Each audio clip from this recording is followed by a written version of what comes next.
Hello, dear friends of choral music. Welcome to this workshop about great choral works with reduced orchestrations from Bach to Verdi.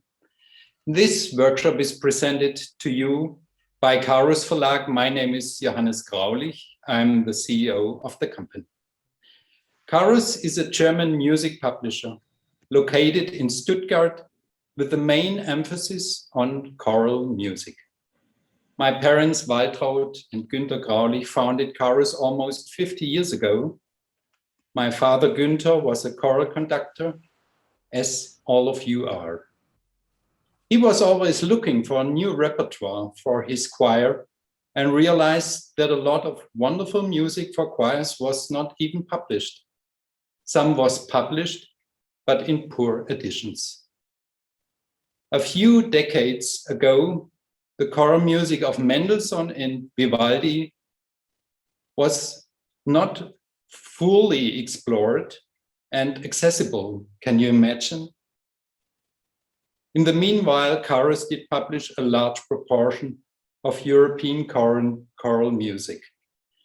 Carus was able to publish the complete choral repertoire of composers like Heinrich Schütz, Johann Sebastian Bach by Mozart, Haydn and Beethoven, but also the French composer like Fauré, Gounod and Saint-Saëns, and also Italian composers like Puccini, Rossini or Verdi. More than 30,000 choral works have been published in the meantime. Carus published with our editorial team a large quantity, but not only quantity, but also quality, made Carus to the most important choral publisher in continental Europe. Carus also takes care of clear and easy to read engraving, reliable and up-to-date editorial principles, and affordable pricing for the choirs. I'm very honored and pleased to welcome in this Carus workshop Simon Halsey. So, ladies and gentlemen of ACDA, it's a great privilege and pleasure to be here. You won't have a clue who I am. I divide my time between three countries. I'm the chorus director at the City of Birmingham Symphony Orchestra and the London Symphony Orchestra, and I'm director of choral activities at the University of Birmingham, where we run rather a unique master's course in teaching young conductors how to train symphonic choirs. I have another half of my life, which is German. My wife is German. As Johannes has just said, I was for a long time in Berlin and now I'm in Cologne. And I also have a great privilege to direct Orfeo Català, the magnificent choir in Barcelona. But nearly every summer I'm in the United States because I have a long-standing relationship with the Lincoln Center, and I'm currently online helping out at Westminster Choir College. So one way and another, I've got a foot in a lot of camps. So I've known Carus for 45 years. The reason that you should be interested in Carus is that not only do they have an enormous catalogue, I think it's 30,000 pieces, but their academic standards are extremely high. Their editions are very good. They employ 10 musicologists to check the quality of their work, and they're very beautifully printed so that it's a real pleasure to own their scores. So that's how I come to be involved today. And we have a really interesting conundrum in front of us. With the pandemic, there's been about a year where most of us haven't been able to do much choir. And as we come back, either there is still going to be social distancing, so we will only be able to get small choirs and small ensembles into the church or concert hall where we normally work, or we will only be able to get small audiences. On the day I'm speaking, the Berlin Philharmonic is trying an experiment with 40% of its seats sold. But obviously that means ticket income is enormously reduced. And in many places, it may be that you'll only be allowed 500 people or 200 people. So for at least a year, the season 21-22, and perhaps beyond, if we're honest, our finances may be a bit troubled, and we may need to do interesting things. Now, interesting things. We can rethink the times we do concerts. Our concerts could be shorter, no intervals, not too many trips to the bathroom, so that there's as little bumping into each other as possible. That's what a lot of people are doing. A lot of people will be doing concerts with organ or with pianos only, and I spoke about that 2 days ago. But it really fascinates me that there are some very clever people out there who reduce a full orchestral score onto either a reduced number of instruments or onto a tiny ensemble, and it still works. Let me give you an example. Many years ago, I sat down with a very famous opera director, Graham Vick, now Sir Graham Vick in England, and I said to him, and he said to me, what is the craziest thing we could do? We had a very small opera company, and we looked at each other and we said, we'll do Wagner's Ring. And we did it, but we could only afford 18 instruments. So the very famous by now composer, Jonathan Dove, reduced Wagner's Ring to just 18 instruments. And we were nervous. And I remember at the premiere of the first opera, as we got to the interval, the interval of the concert, there was the stampede of ecstatic applause. And we won the Wagner Society medal, and we toured this show all over. And it had all sorts of advantages. The orchestra was small, the singers could be heard. We could go to all sorts of small theatres, to tennis courts, to all sorts of peculiar places, and perform in small towns who would not normally ever see a Wagner opera. And the editions that we're talking about are invented before the COVID time and will exist long after the COVID time, because smaller towns will be able to do magnificent work with a cheaper orchestra, a smaller orchestra, or even an ensemble. Now, what we're going to do is we're going to start by playing you a 1 minute 48 second extract of a tiny version of the Brahms Requiem, and see if you agree with me. It sounds jolly good.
Now, I don't know about you, but I find that entirely convincing.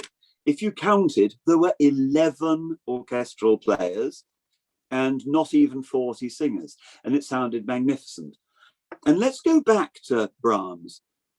Brahms, of course, wrote a version for 4 hands on 1 piano. That's very famous.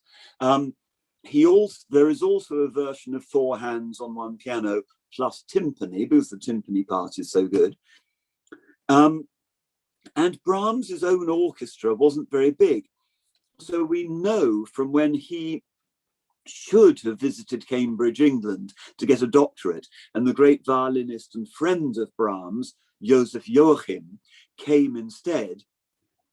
He played all 4 symphonies in Cambridge, and the size of the orchestra was based on just 3 double basses. So even if you use the full version, our orchestras today are in fact much too big. And then we have at Carus this ensemble version in the middle, and then there is an organ version, not by Brahms himself, but sanctioned by him. So organ, 4 hands and timpani, ensemble, full orchestra. And the best performances I've been involved in have often been with chamber orchestra and a choir of, say, 50 or 60. In other words, one of these massive cornerstones of the Romantic repertoire can be done small in many ways. Now, however you do it, you buy the vocal score. That never changes. The only thing is, which of Carus's many versions do you buy to use for the orchestra? I'm also going to show you now another movie, which is from my time as chief conductor of the Berlin Radio Choir. And this is the 4 hands version. And this is to show you how imaginative you can be with these pieces. We turned it into an opera. Have a look at this.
Now, we're going to just stick with Brahms for a couple of seconds because I want to show you a few pages of our reduced scoring.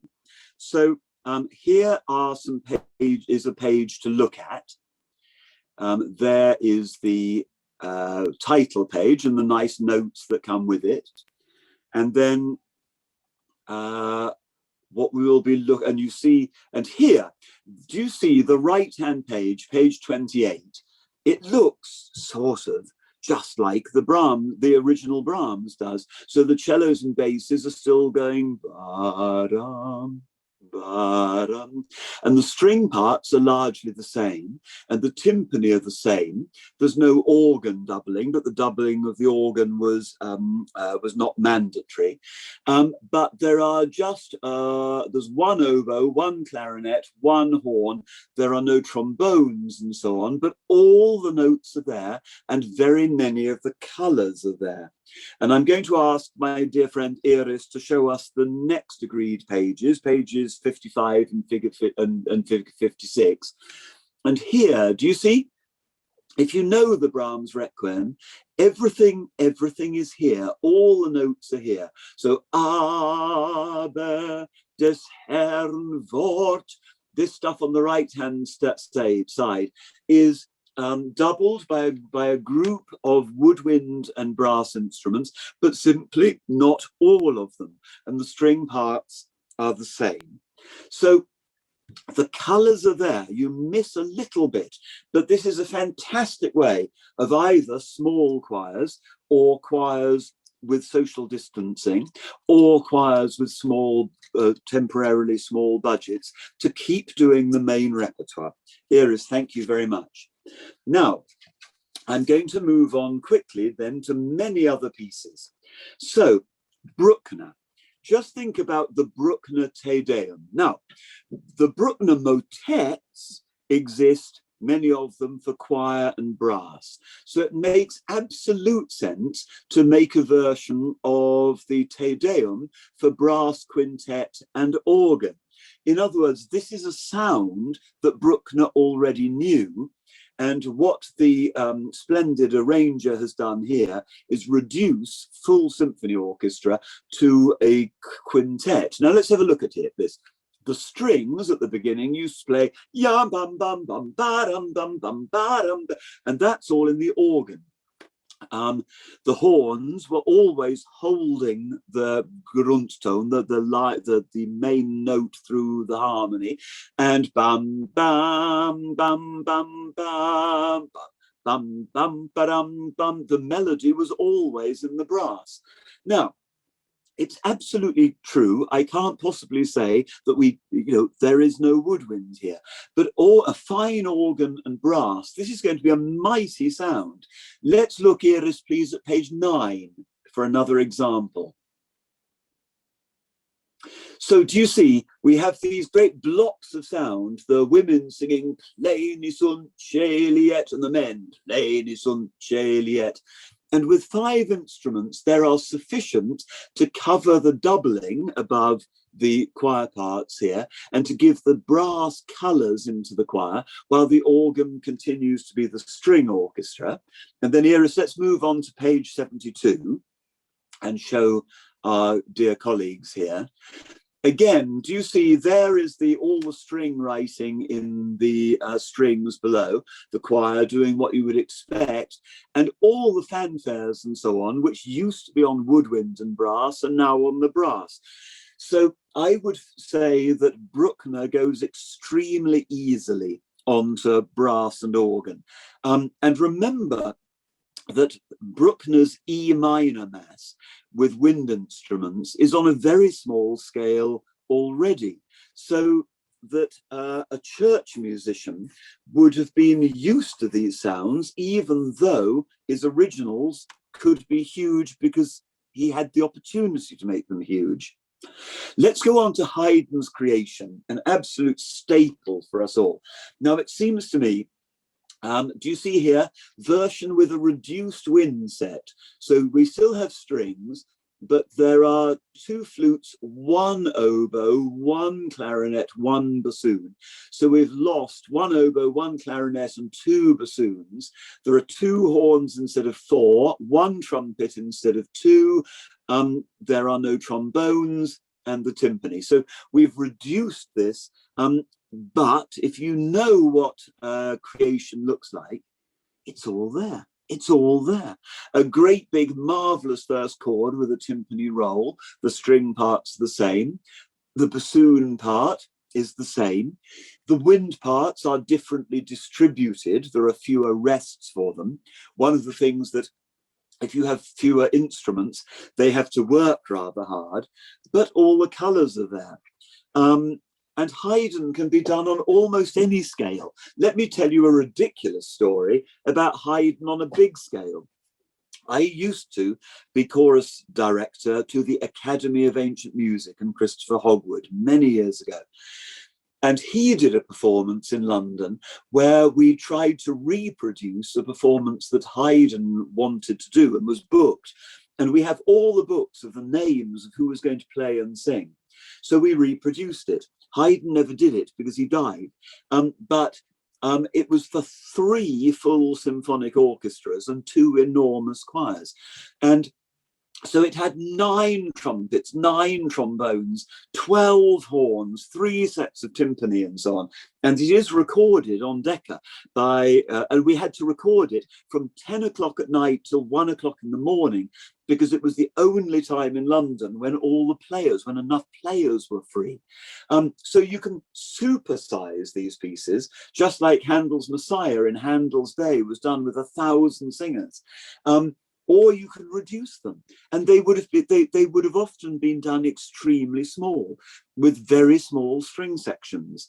Let's go on, Iris, to page 14 and just have a look.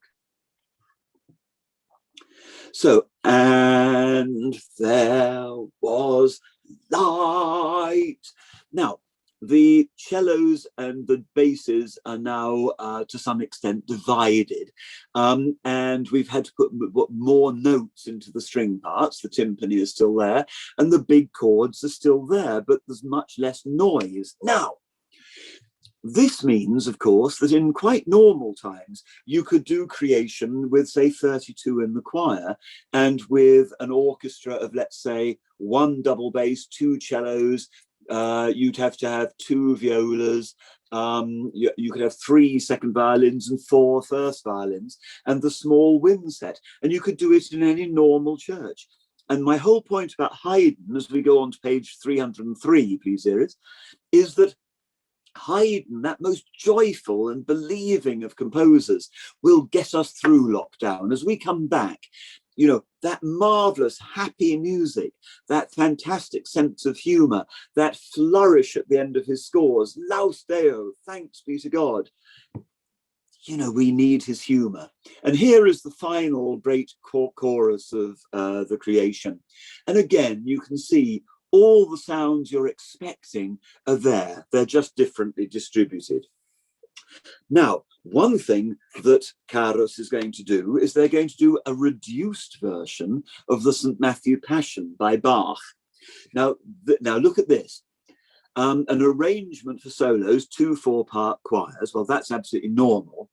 Soprano in ripieno, that's normal. And 1 orchestra. Now, you know that normally there's a choir on each side and in front of it an orchestra on each side. And that's extremely expensive and takes up a great deal of space.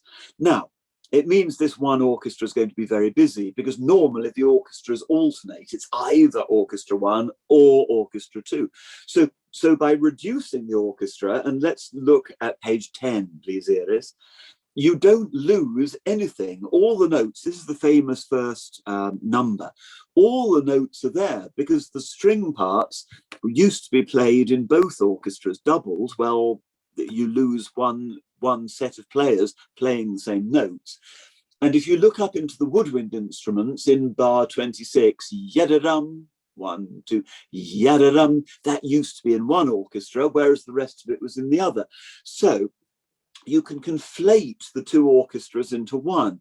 Now, if you are a relatively small community and you only have to hire 1 orchestra, then you can afford to do the St. Matthew Passion. And look, there's a fascinating thing. Often Bach couldn't do the St. Matthew Passion because he had to work in a number of churches in Leipzig, and only St. Thomas's was big enough to do the St. Matthew Passion in. Now, that doesn't mean actually he did a smaller version of it in St. Anne's or any of the other churches in alternate years, but nevertheless, he had to adapt to smaller repertoire. And the history of Bach and Purcell and Handel and so on, is full of them saying, oh, the harpsichord's broken, we'll use a lute. The organ isn't functioning, bring in a harpsichord at the last minute. Oh, the soloists are sick, switch them all around, change the keys of the arias. I don't see any reason why you shouldn't save a bit of money and do the St. Matthew Passion with one orchestra in the middle and two choirs. And then, of course, you can do it with very small choirs. And you know, there is a theory that some of the professionals do it as, that it was only done by 12 singers anyway, in which case it would be solo players in the two orchestras. So one way or another, the St. Matthew Passion can be enormous or tiny. And this is going to be a fascinating alternative. It's going to be published in November 2021. And therefore, when you do the St. Matthew Passion, you can plan to do it in Easter 22. And it really would be rather wonderful. Good. Now, what about Rossini? Now, Rossini wrote lots of operas, as you know, but a lot of them were written for very, very small opera houses. Now, if you go into opera houses in Italy, they often have a tiny orchestra pit. So there'd only be one double bass and a couple of cellos and one of everything else and so on. And you probably know there's a fantastic sin of his old age called the Petite Messe Solennelle, which we also have at Carus. And that was originally written for harmonium and two pianos. So already there is Rossini thinking on a small scale. And this version, this marvelous man, Joachim Linkelmann, has reduced it to a chamber orchestra. And it's flute, oboe, clarinet, horn, bassoon, timpani, and strings. Now, the strings could be as small as just a quintet, or 3 firsts, 2 seconds, 1 viola, 1 cello, 1 bass. And the whole point is that all the notes and all the colours are here. What we've done is we've lost 1 flute, 1 oboe, 1 clarinet, 3 horns, a bassoon, and the trombones and some trumpets, but almost everything is still here. And Iris, do show us, please, page 189, which is a page I just wanted to show to our colleagues here. Just look at it. Everything, all the doubling of the choir that you'd expect, the double basses and the double basses doubling the basses in the choir, all the harmonies still held, the string parts are the same. You'll see the timpani just finishing on the first note, all the colours there in the instruments. And Rossini Stabat Mater with full orchestra, you'd need a really big choir. But you could do it with any sized choir now in this version. And so Rossini again makes sense on the small scale because of his small opera houses and because of Petite Messe Solennelle. So you take one side of his repertoire, just like the Bruckner, and apply it to other pieces, and they still work. And you'll find, we're not going to show you any of the music, but there's a wonderful mass by Puccini, the Petite Messe Solennelle, which was written as a student piece. And that is easily done in a reduction. Now, I'm going to more or less end by looking at 2 astonishing versions of the Verdi Requiem, the piece that we all love. So the Verdi Requiem is, of course, a piece for huge orchestra and chorus. And originally, on his first tour of it, where Verdi conducted it, he normally had 120 singers and 80 in the orchestra. And I've checked all these numbers. But in London, he had 900 in the choir and an orchestra of 200 in the Royal Albert Hall. So he himself supersized and had normal sized performances. He made all sorts of compromises. The Roman Catholic Church in Italy wanted him to have boys singing, and he said that was impossible. So he hid the sopranos and altos wearing veils in a transept, and they had no direct eye contact to the conductor. extraordinary things happen in history. So why not reduce the scale? And look, it's not that reduced, this one. Solos and chorus, no change at all. One of everything, flute, oboe, clarinet, and so on. So you've got all the colours, but one of everything. You've still got the ad-lib trumpets playing off stage, but of course you can do that on an organ or something. You've still got the timpani and the bass drum, so the whole of the percussion is there, and however big a string section you want. And let's just look at page 19, please, Iris. So rum, bam, bam, bam. Now, those first chords are exactly the same as in the original. And then all those 16th notes at the top, those were originally in the strings. They're now in the woodwind. And the strings to take on some of the work that other instruments do, and the solo brass between them cover all the notes that the brass were originally doing. And if we go on to page 161, please, this is going to be the Sanctus, ladies and gentlemen. Well, Sanctus, this was originally played by trumpets. We've now got it on a trumpet and a horn, but the sound is still going to work. And then the big fortissimo chord is still there. And perhaps page 191, Iris.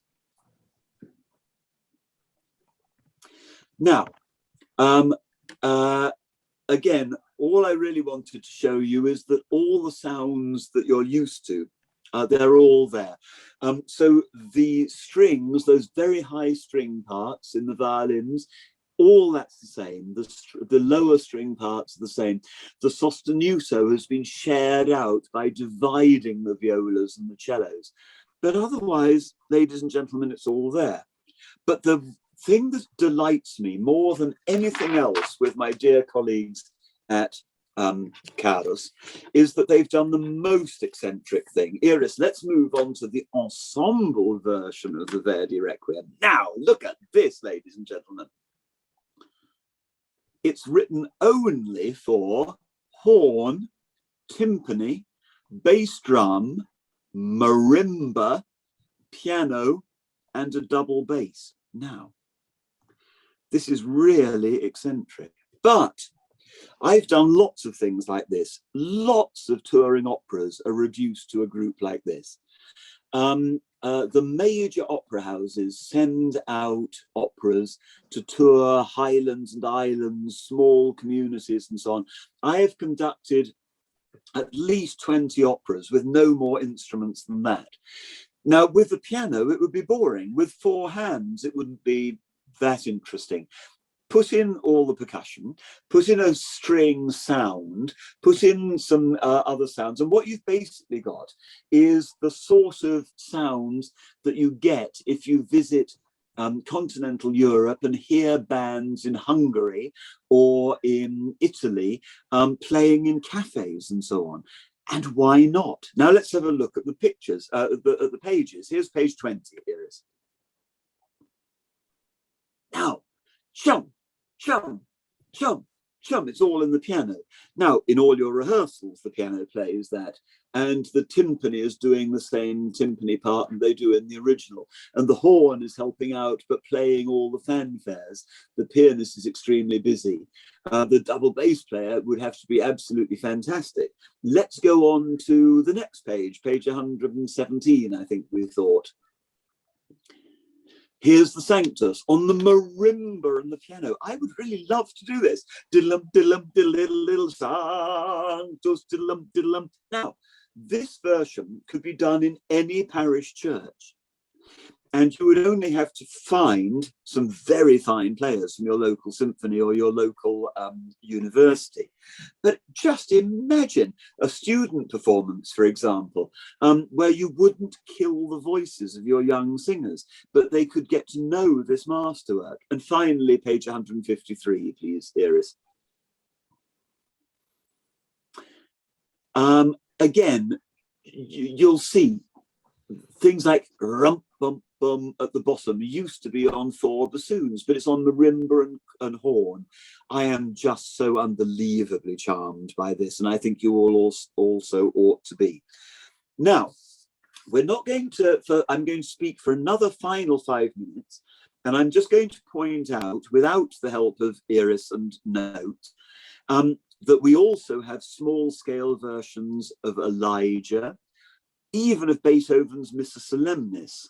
And I'm going to talk to a list we've made, which is on our website, of all our reductions, and there are a lot of them. And we've suggested minimum choir numbers. Here it comes. So there we are. For example, Ludwig van Beethoven, Mass in C, solo quartet, solo choir, and we show the original version: 2 flutes, 2 oboes, 2 clarinets, 2 bassoons, 2 horns, 2 trumpets, timpani, and so on. And we show the reduced version. And we suggest that the reduced version could be done by 40 singers and 12 players. Of course, the big version you could do as big as you want. Do you see what we've got here? We've got lots of Brahms, we've got lots of Dvorak. Now, the Dvorak Mass in D began actually for organ only. Then he made a big version, and we've made a small version. But that could easily be done by 32. César Franck, Gounod. Now, these French composers are people that you really need to explore from the United States. And Mendelssohn, a number of pieces. I've talked about the Puccini. Now, Reinberger, you'll know Abendlied. I bet you sang Abendlied either in high school or at university. But he wrote a number of pieces, Requiem, several masses. And just look at this again. There was a big scoring, the original, and there's our small scoring for strings, which you could do with 9 players and 30 singers. Similarly, these works by Saint-Saëns, and there are the Verdis. Now, what I've done is suggested minimums here, but for the coming year or two, I would use this as a sort of Bible of ways that you could expand from just organ or piano 4 hands and do amazing things. I also want just to remind you that there are small versions of a number of masterpieces that are not published by Carus. For example, Dürrfle Requiem, Stravinsky Symphony of Psalms exists in a version for pianos by Shostakovich. The Stravinsky Mass only has 10 players. Beethoven wrote a lovely piece called Elegischer Gesang with a string quartet, and Haydn's 7 Last Words can be done with string quartet. I bet Carus has got all these pieces. Similarly, the Forêt Cantique de Jean Racine comes in very, very many versions. And then I think one of the things that we will have learned from Black Lives Matter and the great breakthrough, hurrah, at last, of female conductors and female composers is how many wonderful and important contemporary pieces are out there. David Lang's Little Match Girl Passion with just percussion, his national anthems with string quartet, pieces by Judith Weir, Roxana Panufnik, Caroline Shaw, which are written for choir and just a few sounds, or Eric's Eschenwald's choir and wine glasses. So could I challenge you, dear friends? We're all going to be a bit shell-shocked from a year off. We've got to rebuild our choirs. The voices are going to be tired and out of sorts. We have this golden opportunity to do a really exciting repertoire of being able to do it relatively inexpensively, so our singers don't have to compete too hard. I'm expecting my choirs to be 20% smaller when we begin again. People will have drifted away or retired. And it will be great for us not to be in too great competition with the orchestras. And we can restore those big orchestras when we wish and when we have time. So help me make the 2020s into a sort of golden age, like the 1920s were after the Spanish flu epidemic across the world and the First World War. an extraordinarily creative time when there wasn't any money.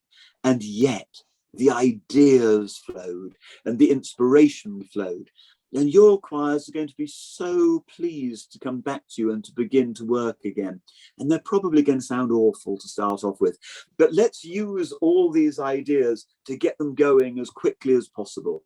And I very sincerely hope that you will use Carus-Verlag from Stuttgart, Germany, as a partner, as a really friendly partner. These are people who understand choir, and they can help guide us through these coming difficult years. So thank you very much. Simon, thank you very much.